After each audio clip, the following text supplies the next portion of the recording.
से पहले योजनाओं की झड़ी लगा देते हैं आप।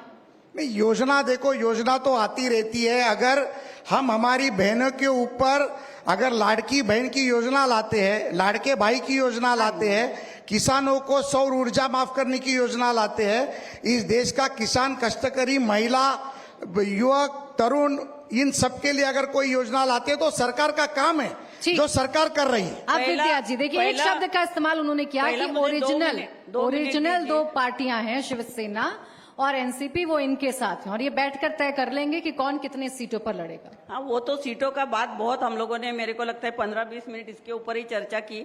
विकास का मुद्दा जो है मैं बताना चाहूंगी, विकास नहीं है, ये विनाश कर रहे हैं। विकास सच्चा जो किया था वो 2006 में जब विलासराव देशमुख मुख्यमंत्री थे, तब मुझे लगता है बांद्रा में मेट्रो का उद्घाटन उनके हाथों से हुआ था। ये मेट्रो का विकास हो चाहे ये कोस्टल रोड का हो, इसका क्रेडिट तो कम से कम उद्धव जी को और आदित्य ठाकरे जी को दीजिए, लेकिन वो भी नहीं दे रहे। वो कहते कि फडणवीस जी ने किया, फडणवीस जी ने किया।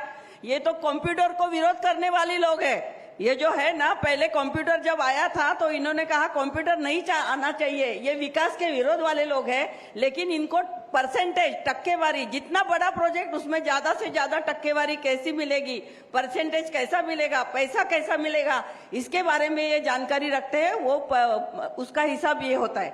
अभी लाडली बहना को मैं बताना चाहती हूँ कि गैस का सिलेंडर, मोदी जी जब भाषण करते थे 2014 में कि वो गैस का सिलेंडर 300 रुपए का करूंगा, तभी हमारे मनमोहन सिंह सरकार थी, तब 400 रुपए का सिलेंडर था।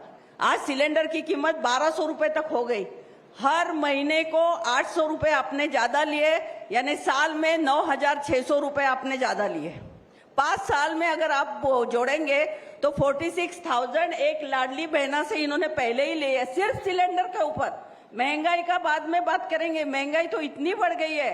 तुअर दाल हो, चाहे चावल हो, चाहे तेल हो, पेट्रोल जब हो, इतने सारे मुद्दे हैं जो मोदी जी कहते थे, तो फिर क्यों आप लाडली बहना योजना पर आप लोगों ने सवाल खड़े किए? 3 महीने में आपने क्यों कहा ये चुनावी योजना है? जब मुद्दे इतने सारे हैं, महिलाएं इतनी परेशान हैं, तो चाहे चुनावी योजना लाएं चाहे कुछ भी लाएं, वोट तो आप ही को मिलेगा। चुनावी योजना है, सिर्फ चुनाव में महिलाओं के वोट्स पाने के लिए ये कर रहे हैं। और दूसरा, महिलाओं के ऊपर अत्याचार, छोटे छोटे बच्चियों के ऊपर अत्याचार बढ़ रहे हैं। लेकिन फडणवीस साहब के पास गृह मंत्रालय है और ऐसे लोगों को बचाने का काम कौन कर रहा है? तो इनका होम मिनिस्ट्री। जो बात हमारी बहन ने कही, उज्ज्वला गैस योजना के माध्यम से महिलाओं को सिलेंडर देने का काम केंद्र की सरकार कर रही है। सब झूठ था, हम बहनों ने राज्य में ताई आपने बात किया, मैंने कुछ बताया नहीं।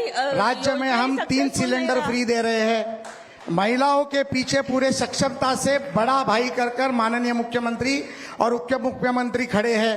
मुझे लगता है कि ताई के पास अब कोई एजेंडा बचा नहीं है। ठीक, चुनाव के मुद्दे को चुनाव के तरीके से लेना चाहिए। उद्धव ठाकरे और आदित्य ठाकरे के बारे में हम नहीं बोलते, कह रहे हैं किसने पूरे मेट्रो को रुकाया? जो गोरेगांव की डेपो की जमीन थी किसने रुकाई? आदित्य ठाकरे ने रुकाई। मेट्रो का बजट 9,000 करोड़ से आगे क्यों बढ़ा? आदित्य ठाकरे के कारण बढ़ा। सीलिंग का काम क्यों नहीं हुआ?